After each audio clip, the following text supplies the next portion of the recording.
Stayed there until I was 10th grade. Very foolish. Stop.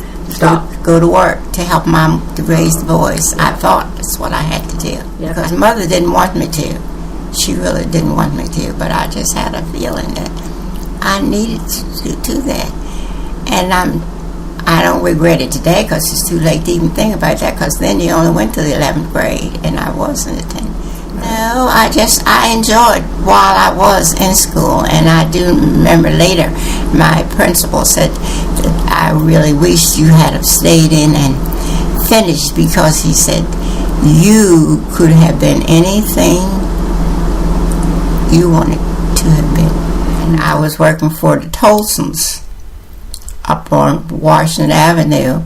Well, I practically moved up there with them, but I didn't live with them. Of course, there was 7 head in the family, and I still just got $3 a week. And where we lived on which was Maple Avenue now, there was and it was Blue Sunoco, I think, garage there, and it was a nice man there that run the garage. And he said to me one day, Reba, there is a very nice lady from Lancaster, Pennsylvania, that wants somebody to work for him.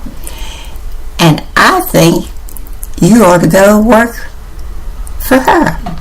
So I said, I have a job. He said, but not like this. I talked to Mom. I thought about it. And I gave the Tolsons a notice. And of course, they were furious. And I went to work for this lady. And we lived over on Chester River, called Snow Harbor. And just she and I, her son was in Middletown to private school. And of course I lived in there. She was a lovely person to work for. I know when I went there I said,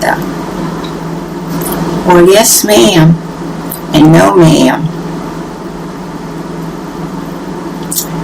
And I won't say what she said, but anyhow, she said, I'm Frances, you Reba. I said, okay. I got $12 a week, and all my uniforms and shoes and stuff furnished. And we traveled.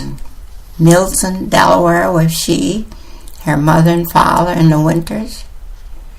And then we lived in St. Petersburg, Florida, in the winters. Then we'd come back in the spring. We lived out on Treasure in St. Petersburg, Florida, out on Treasure Island. And I had my own little bungalow.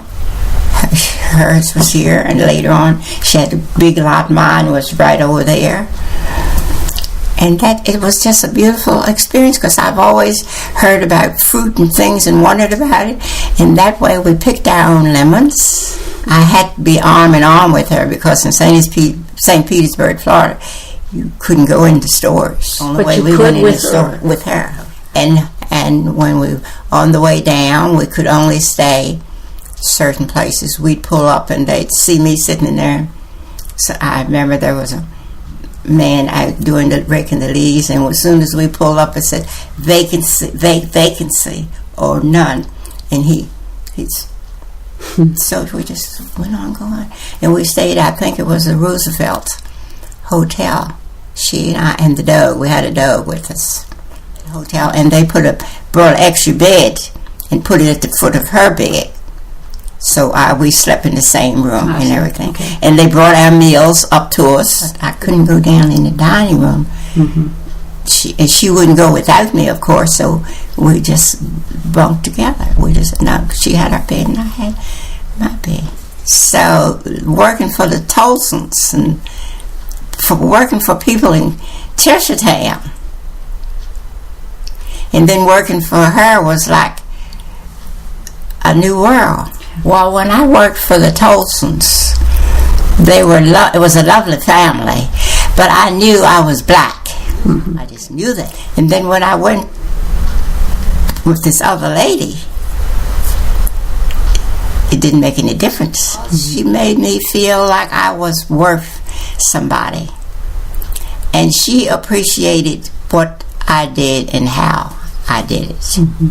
The most that I can think of was that she always told me to take care of myself.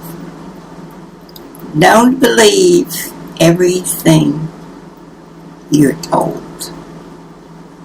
Figure it out and then decide which part of that you're going to believe.